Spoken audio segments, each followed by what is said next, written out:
하나님의 은혜 가운데 평안하셨는지요?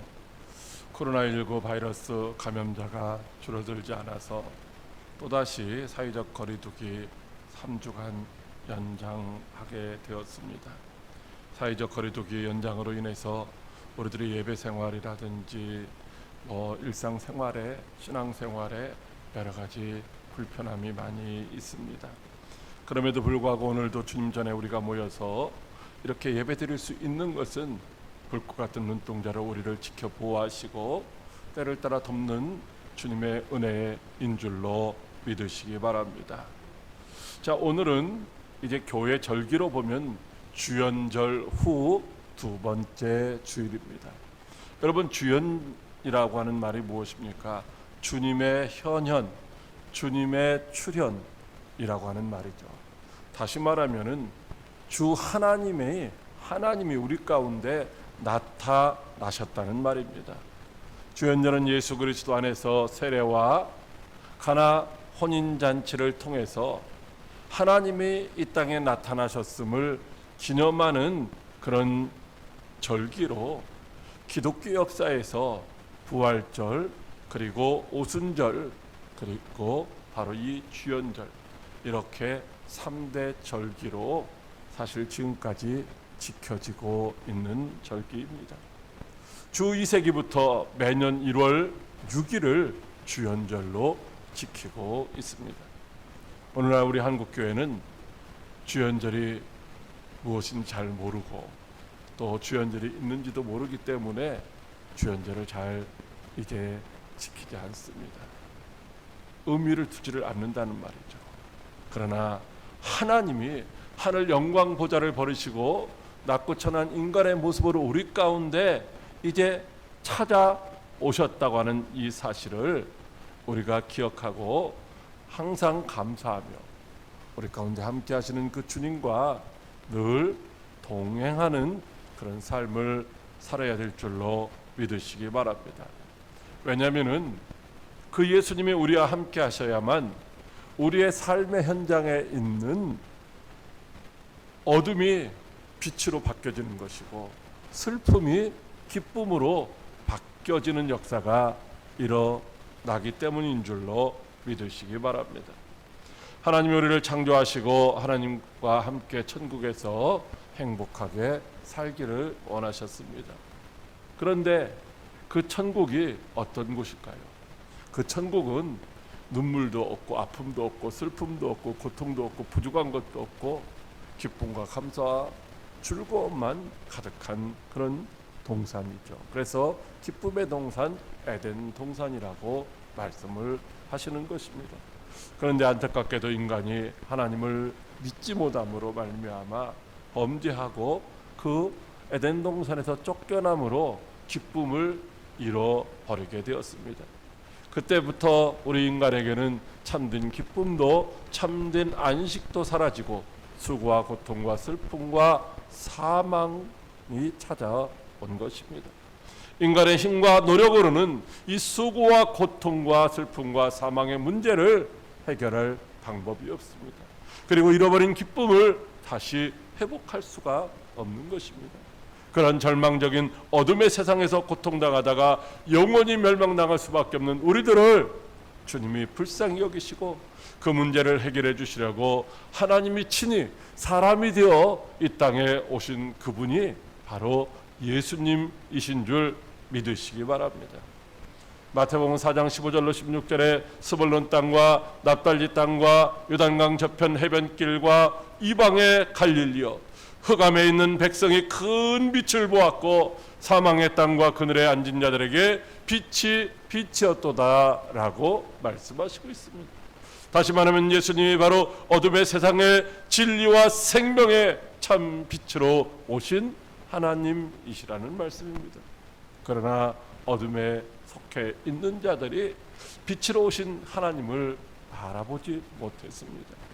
누구든지 생명의 빛으로 오신 예수님을 영접하고 믿기만 하면 하나님의 자녀가 되어서 천국에서의 그 기쁨을 누릴 수 있는데도 불구하고 예수님이 하나님이심을 알지 못하여 영접하지 못함으로 천국의 기쁨을 회복하는 그런 은혜를 누리지 못하고 있다는 것입니다. 여러분, 우리는 우리가 생각하는 것만 보게 됩니다. 우리가 생각하지 않는 것은 볼 수가 없어요.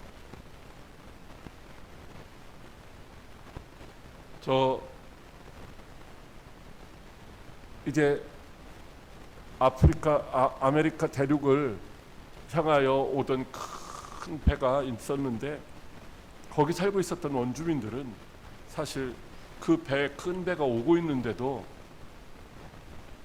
보지를 못했다는 거예요. 왜 보지 못했어요? 그들은 그렇게 큰 배가 있다라는 생각이 없는 거예요. 그렇게 큰 배가 있다라고, 저게 배라고 하는 생각이 없기 때문에 배가 오고 있는데도 배를 보지 못했다라는 거예요. 여러분, 우리도 늘 주님이 우리와 함께 하신다고 하는 그런 믿음 가운데 있을 때에 우리가 믿음의 눈으로 주님을 바라보게 되고, 우리 삶의 현장에서 만나는 모든 크고 작은 문제를 주님 앞에 맡김으로 말미암아 두려움이 없는 승리자의 삶을 살아갈 수 있는 줄로 믿으시기 바랍니다. 여러분, 그래서 그때 당시 예수님은 갈릴리 가나 혼인잔치집에서 물로 포도주를 만드시는 표적을 보여주셨던 것입니다. 여러분, 성경에는 많은 이적이 있는데 이적 중에는 기적이 있고 또 표적이 있고 기사, 능력, 이런 것들로 나타납니다. 근데 표적이라고 하는 말은, 성경의 표적이라고 하는 말은 무엇을 의미할 때 나타나냐면, 예수님이 하나님이심을 나타낼 때에 바로 표적을 행하셨다라고 그렇게 말씀하고 있다는 것이죠. 즉, 예수님이 슬픔이 변하여 기쁨이 가득하게 되는 그런 표적을 통하여서 예수님이 슬픔과 괴로움과 고통이 가득한 이 세상에 진정한 기쁨과 진정한 즐거움을 안겨주시는 하나님이시라는 사실을 보여주신 줄로 믿으시기 바랍니다. 오늘도 저와 여러분에게 기쁨의 동산 천국을 회복시켜 주시는 예수 그리스도로 말미암아 절망의 자리에서 소망을 얻고 슬픔이 변하여 기쁨으로 우리가 함께 춤추는 그런 은혜가 우리 가운데 임하게 되기를 주님의 이름으로 축복합니다. 첫째로, 예수님이 없는 세상은 기쁨이 없다고 하십니다.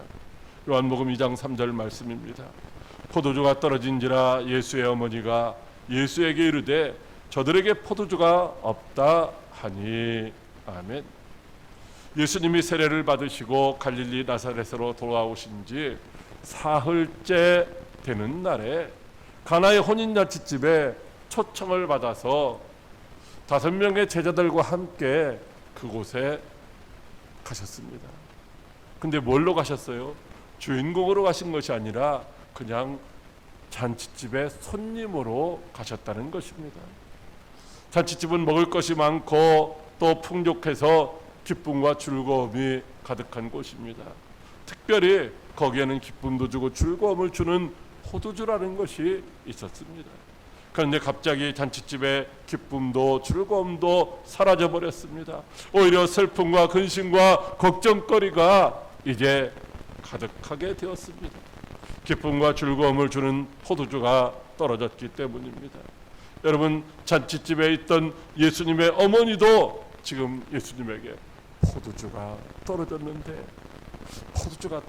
어떻게 하지 하고 근심을 하고 있었던 것입니다. 그런데 예수님은 이렇게 말씀하십니다. 포도주가 떨어진 것이 나와 무슨 상관이 있습니까? 아니, 이 잔치집에 기쁨이 사라진 것이 나와 무슨 상관이 있습니까? 라고 말씀하고 있는 것이죠. 왜냐하면 말씀드린 것처럼 지금 이 잔치집의 주인공은 예수님이 아니라는 거예요. 잔치집에서 사람들에게 기쁨을 안겨주고 먹을 것을 풍족해 주고 뭐 이렇게 해야 될 책임 있는 사람은 누구예요? 주인이든지 아니면 연회장이라는 것입니다. 예수님은 그런 책임이 없으신 분이에요. 아무도 예수님을 이 잔치에 필요한 것을 채워주고 기쁨을 줘야 하실 분으로 생각하고 있는 사람들이 한 명도 없다는 것입니다. 다만 예수님은 그냥 그 잔치집에 손님으로 나그네로 초청을 받으신 것뿐이에요. 아무도 예수님을 잔치집의 주인공으로 여기지를 않고 있는 것이죠. 그렇다면 사람들에게 기쁨과 즐거움을 안겨줄 이 포도주가 왜 떨어졌을까요? 여러분, 이스라엘은 결혼 혼례 잔치를 며칠 하느냐? 일주일 합니다. 일주일 해요. 자, 일주일 동안 잔치하는데 포도주를 넉넉하게 준비를 못했기 때문에 포도주가 일찍 떨어질 수도 있습니다. 아니면 생각했었던 손님들이 코로나19로 해서 안 오실 줄 알았는데 너무 많이 왔기 때문에 이제 포도주가 일찍 떨어졌을 수도 있습니다. 그러나 더 중요한 것은 무엇이냐면 이 세상이 주는 기쁨과 즐거움은 영원할 수가 없는 것인 줄 믿으시기 바랍니다. 저와 여러분은 어떤 때 기뻐하고 즐거워합니까? 하고 싶은 일들을 뜻대로 다 이루어질 때일 수도 있습니다. 필요한 것들이 부족함이 없이 다 공급되어서 충분히 소유했을 때 우리가 기뻐하고 즐거워할 수도 있습니다. 그러나 항상 우리의 뜻대로 모든 것들이 만사형통되는 것은 아니라는 것입니다. 항상 부족함이 없는 풍성함을 누릴 수 없는 것이 저와 여러분들의 삶의 현장이라는 거예요. 어떤 때는 넉넉할 때도 있지만은 어떨 때는 없을 수도 있다는 것이죠. 그러므로 우리는 아주 근본적으로 기쁨을 누릴 수 없는 그런 세상에서 지금 살고 있는 줄로 믿으시기 바랍니다. 본래 하나님이 지으신 인간에게 주신 에덴 동산은 기쁨의 동산이었습니다. 에덴 동산은 선악과 열매를 따먹는 일 외에는 모든 것을 다 따먹을 수도 있고 무엇이든지 하고 싶은 거 다 할 수도 있는 그런 곳이었습니다.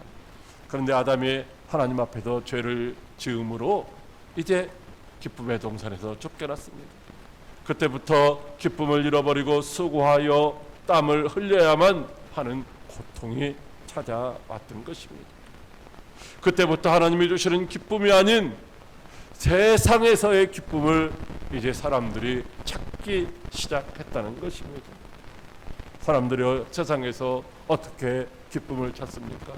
술이나 섹스나 마약이나 어떤 소유의 많음 이런 것들을 통해서 세상 사람들은 기쁨을 누리기를 원하는 것이죠. 그러나 이 세상이 주는 기쁨은 잠시 있다가 사라지는 아침 안개와 같은 줄 믿으시기 바랍니다. 여러분, 세상은 절대로 우리에게 영원한 기쁨을 줄 수 없습니다. 오늘 잔치집에도 처음에는 기쁨이 있었습니다. 그러나 필요한 포도주가 떨어지자 기쁨이 사라진 것이 아니겠습니까? 여러분, 더 중요한 것은 바로 기쁨의 근원이 되시고 기쁨을 얼마든지 주실 수 있는 예수님이 그곳에 계신데도 불구하고 사람들이 기쁨을 누리지 못하고 있다는 것입니다. 왜냐하면 예수님이 우리에게 기쁨을 주시는 분이시라는 사실을 모르고 있기 때문입니다. 예수님이 기쁨의 근원이 되시는 분이라는 사실을 깨닫지 못하고 있기 때문입니다. 그래서 기쁨의 근원이 되시는 예수님이 함께하고 계신데도 불구하고 사람들은 예수님이 안 계신 것처럼 그렇게 슬픔과 근심과 걱정과 염려 속에서 이제 살고 있습니다. 세상이 주는 기쁨과 즐거움은 잠시 있다가 없어지는 것입니다. 저와 여러분들은 과연 무엇으로 기뻐하고 있습니까? 오늘 주님이 함께 하심으로 말미암아 기뻐하며 살아가고 있습니다. 여러분, 세상 것은 잠시 잠깐 있다가 없어지는 것이기 때문에 그러므로 잠시 잠깐 있다가 없어지는 이 세상의 기쁨을 쫓아가는 어리석은 자가 되어서는 안 되는 줄로 믿으시기 바랍니다. 세상이 주는 순간의 기쁨과 즐거움을 쫓아가다가 영원히 근심과 걱정과 고통과 멸망에 빠지는 그런 어리석은 자가 되지 아니할 수 있도록 항상 깨어서 늘 준비하는 지혜로운 성도 여러분들이 다 되시기를 주님의 이름으로 축복합니다. 둘째로 예수님이 기쁨을 주시는 줄 알라고 하십니다. 요한복음 2장 9절 말씀입니다. 연회장은 물로 된 포도주를 맛보고도 어디서 는지 알지 못하되 물떠온 하인들은 알더라. 아멘. 기쁨과 즐거움으로 가득해야 할 잔치집에 기쁨도 즐거움도 사라졌습니다. 왜냐하면 그들에게 기쁨과 즐거움을 줄 수 있는 포도주가 떨어졌기 때문이죠. 그런데 근본적인 문제는 포도주가 없다는 데 있는 것이 아니었습니다. 그것은 바로 잔치집에 들어갈 때에 필요한 정결하게 하는 이 정결수, 정결케 하는 이 물이 다 떨어졌다는 것입니다. 여러분, 이스라엘 잔치집에는 이제 사람들이 손님이 오면은 반드시 그 문간에 있는 정결 항아리에서 물을 퍼서 손을 씻고 또 발을 씻고 그래야만 천국에 들어갈 수가, 그 잔치집에 들어갈 수가 있습니다. 손과 발을 씻지 아니하면 사람이 부정하기 때문에 잔치집에 들어갈 수가 없는 것입니다. 누구든지 오늘날 우리가 회개하지 아니하면, 그래서 죄를 씻지 아니하면 하나님의 나라에 들어갈 수 없는 것처럼 이제 부정한 상태에서는 기쁨이 가득한 잔치집에 들어갈 수가 없었던 것입니다. 그런데 문제는 그 정결케 하는 물 항아리 6개가 전부가 다 비어 있었다는 것입니다. 손님이 와도 씻을 물이 없기 때문에 손님이 잔치집에 들어가지를 못하고 있는 것입니다. 여러분, 손님이 끊어진 잔치집에 무슨 기쁨과 즐거움이 있겠습니까? 거기다가 포도주까지 떨어졌으니 무슨 수로 그들에게 기쁨과 즐거움을 줄 수가 있겠습니까? 문제는 포도주가 떨어져서 기쁨과 즐거움이 사라진 것이 아니라 손님이 끊어졌기 때문에 기쁨도 즐거움도 없는 줄로 믿으시기 바랍니다. 여러분, 그 잔치집이 바로 하나님의 나라 천국입니다. 천국에서는 어떤 때 기쁨이 있다고 말씀하셨습니까? 잃어버린 한 영혼을 찾았을 때에 100마리의 양 중에서 99마리가 있지만은 잃어버린 한 마리 양을 찾았을 때에 기뻐하며 돌아와서 잔치를 벌린다고 주님 말씀하시고 있지 않습니까? 그래서 주님은 뭐라고 하세요? 이제 하인들에게 먼저 정결하게 하는 물 항아리에 물을 채우라고 하십니다. 하인들이 6개의 항아리에 아귀까지 차도록 물을 가득가득 채웠습니다. 그래서 손님들이 손도 씻고 발도 씻고 잔치집에 들어갈 수 있게 된 것입니다. 그런데 또 필요한 것이 무엇이에요? 포도주가 없는 거예요. 그래서 예수님은 항아리에 가득 채운 그 물을, 포도주를 찾는 연회장에게 떠다 주라고 하인들에게 말씀을 하십니다. 그러자 하인들이 어떻게 했습니까?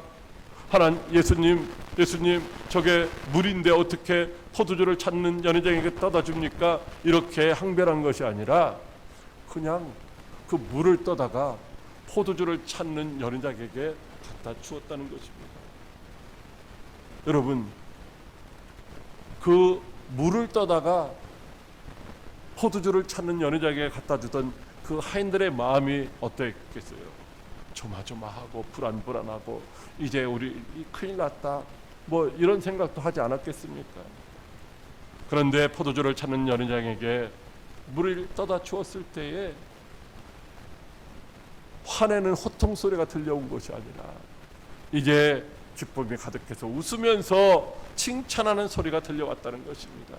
사람들마다 처음에 좋은 포도주를 내고 나중에 나쁜 것을 주는데 이 집 신랑은 좋은 포도주를 지금까지 두었다는 것입니다. 그래서 예수님이 슬픔과 근심으로 가득한 잔치집에 기쁨을 회복시켜 주신 줄 믿으시기 바랍니다. 어떻게 해서 잔치집의 기쁨이 회복되었습니까? 예수님이 말씀하신 대로 하인들이 순종했기 때문입니까? 하인들이 맹물을 떠다가 주라는 예수님의 말씀에 어떻게 순종할 수 있었을까요? 하인들이 예수님의 말씀에 순종할 수 있었던 이유가 도대체 무엇일까요? 저와 여러분에게 포도주를 찾는 사람에게 맹물을 떠다 주라고 하면은 저와 여러분이 어떻게 할까요? 과연 아멘하고 순종할 수 있을까요? 아마 대부분의 사람들은 예수님 지금 제정신으로 말씀하십니까? 나는 못해요. 하려면 주님이 하세요. 아마 그렇게 하지 않겠습니까? 대부분의 사람들이 순종하지를 않는다는 것입니다. 왜 순종하지 않을까요? 여러분, 오늘 하인들은 예수님의 말씀에 순종을 했습니다. 마리아가 예수님이 무슨 말씀을 하시든지 그대로 하라고 그렇게 말했기 때문에 하인들이 순종했을까요? 아닙니다. 아무리 마리아가 예수님이 시키는 대로 하라고 했더라도 포도주를 찾는 연회장에게 어떻게 물을 떠다 줄 수가 있었겠습니까?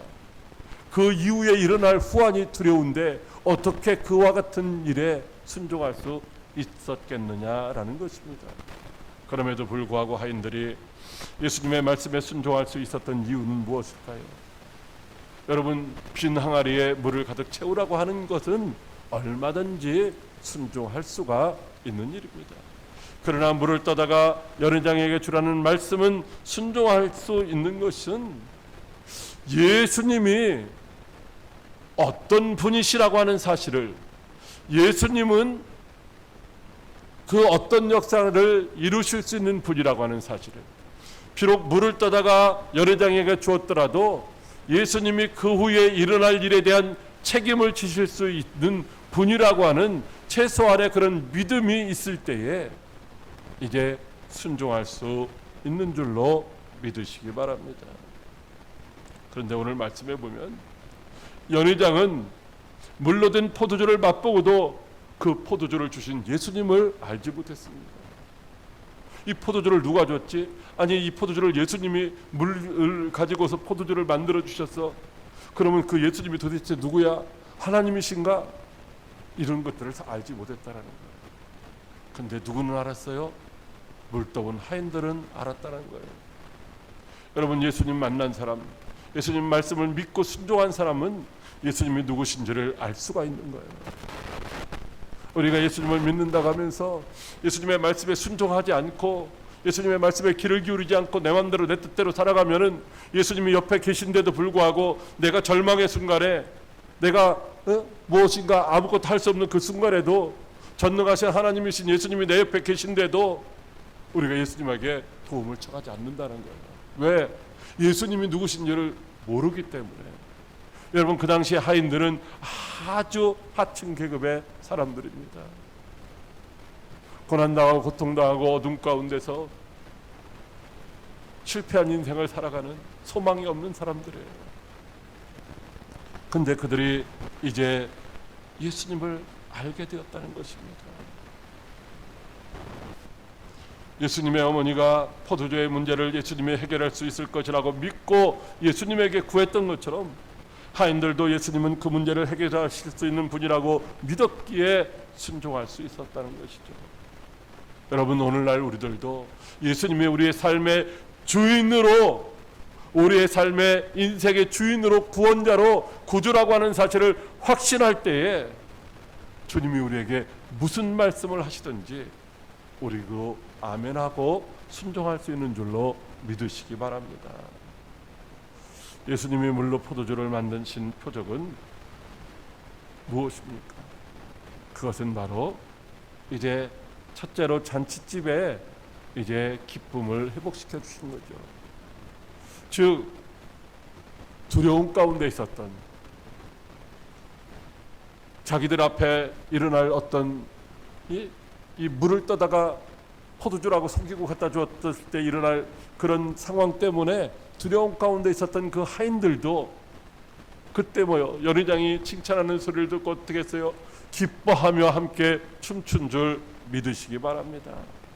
다시 말하면 예수님은 오늘 우리들도 기뻐 춤추는 그런 세상을 얼마든지 만들어 주시는 분이신 줄 믿으시기 바랍니다.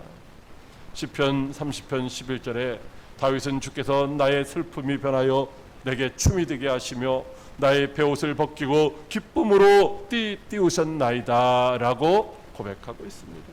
예수님은 우리의 슬픔을 춤으로, 눈물을 기쁨으로 바꿔 주시는 분이십니다.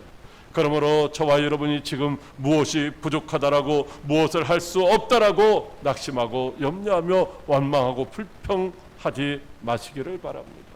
오늘도 예수님은 우리의 믿음과 순종을 통해서 세상에 기쁨을 주시기 원하십니다.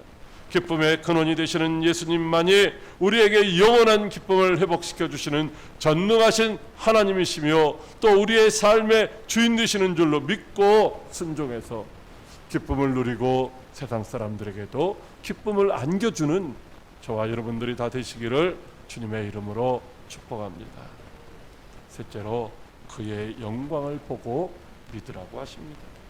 요한복음 2장 11절 말씀입니다.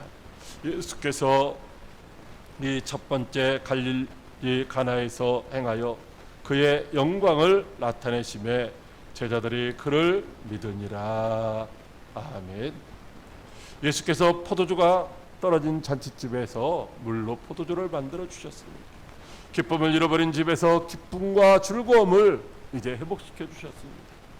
여러분, 이것은 사람이 할 수 있는 일이 아니라는 것입니다. 이것이 마술을 부려서 그렇게 된 일도 아니라는 것입니다. 오직 천지 만물을 말씀으로 창조하신 하나님만이 하실 수 있는 일인 줄 믿으시기 바랍니다. 그래서 요한을 통해 예수님께서 이 첫 표적을 갈릴리 가나에서 행하여 그의 영광을 나타내심에 제자들이 믿었다라고 말씀을 하시고 있습니다. 여러분, 그렇다면 그 영광이라는 것이 도대체 무엇일까요? 어떻게 하면 영광이 나타나는 것일까요? 영광이 어떤 모습으로 나타나는 것일까요? 영광, 영광, 영광. 우리가 말은 많이 하는데 영광이 무엇인가? 잘 이해도 안 되고 표현도 못하고 있습니다. 성경에는 영광을 광채라고 이렇게 말씀하신 곳이 여러 곳 있습니다. 그렇다면 예수님께서 물로 포도주를 만드실 때 예수님에게서 광채가 났을까요? 아닙니다. 예수님이 많은 기사와 이적과 표적을 행하셨지만 한 번도 예수님의 얼굴에서 광채가 난 적이 없어요. 다만 예수님이 변화산에 올라가셔서 변형되실 때에 그때 딱 한 번 이제 예수님에게서 광채가 나셨을 뿐입니다. 본래 영광이라고 하는 것은 사람에게 사용되는 단어가 아닙니다. 영광이라고 하는 말은 하나님의 존재 양식을 표현하는 말입니다. 그런데 사람이었던 헤롯 왕이 이제 하나님의 영광을 자기가 가로챘다가 어떻게 됐어요? 벌레 먹어 죽었잖아요. 사람이 벌레 먹어 죽었어요. 이 영광이라고 하는 것은 오직 하나님에게만 해당되는 거예요. 여러분, 하나님은 영이시기 때문에 우리가 육신의 눈으로 볼 수 없어요. 그래서 영이신 하나님이 우리가 볼 수 있도록 나타나실 때 뭘로 나타나셔요? 영광으로 나타나신다는 거예요. 출애굽기 16장 10절에 여호와의 영광이 구름 속에 나타났다고 하시고, 출애굽기 24장 16절에도 여호와의 영광이 시내산 위에 머물렀다고도 하시고, 출애굽기 24장 43절 말씀에 내가 거기서 이스라엘 자손을 만나리니 내 영광으로 말미암아 회막이 거룩하게 될지라고 말씀을 하시고 있습니다. 여러분, 그러니까 하나님의 영광이 나타났다는 말은 하나님이 나타나셨다는 말씀입니다. 그래서 요한복음 1장 14절에 말씀이 육신이 되어 우리 가운데 거하심에 우리가 그의 영광을 보니 아버지의 독생자의 영광이요 은혜와 진리가 충만하다라고 말씀하시고 있습니다. 예수님의 영광을 나타내셨다는 말씀은 예수님 자신이 하나님이심을 나타내셨다는 말씀인 줄 믿으시기 바랍니다. 물이 변하여 포도주가 된 것은 화학적인 변화가 일어난 것이 아닙니다. 물이 변하여 포도주가 된 것은 완전한 새로운 재창조를 하신 것인 줄 믿으시기 바랍니다. 죄와 허물로 말미암아 영원히 죽었던 우리도 그리스도 예수 안에서 완전히 새로운 피조물로 만들어 주셨을 때에 하나님을 아버지라 부르는 하나님의 자녀로 다시 태어나는 줄 믿으시기 바랍니다. 예수님이 이 첫 번째 표적을 통하여 자신이 기쁨의 동산인 천국을 이 땅에 회복시켜 주시기 위하여 오신 하나님이심을 드러내셨다는 말씀입니다. 예수님은 이 표적을 통하여 제자들에게 믿음을 주셨습니다. 예수님이 나타내신 하나님의 그 영광을 보고 믿고 따르도록 믿음을 주셨다는 것입니다. 그 결과 그들은 모든 것을 버려두고 예수님을 그리스도로 믿고 따라갈 수가 있었던 것입니다. 예수님은 오늘 우리에게도 우리가 믿으면 하나님의 영광을 버리라고 말씀하시고 있습니다. 하인들의 믿음과 순종을 통해서 예수님의 영광을 나타내시고 제자들에게 믿게 하셨습니다. 오늘도 주님은 우리들의 믿음과 순종을 통하여 예수님만이 근심과 걱정과 염려로 가득한 세상 사람들에게 참 기쁨을 주시는 참 하나님이심을 나타내시기를 원하시는 줄로 믿으시기 바랍니다. 그러므로 오늘도 믿음으로 순종하여 하나님의 영광을 세상에 나타내시기를 바랍니다.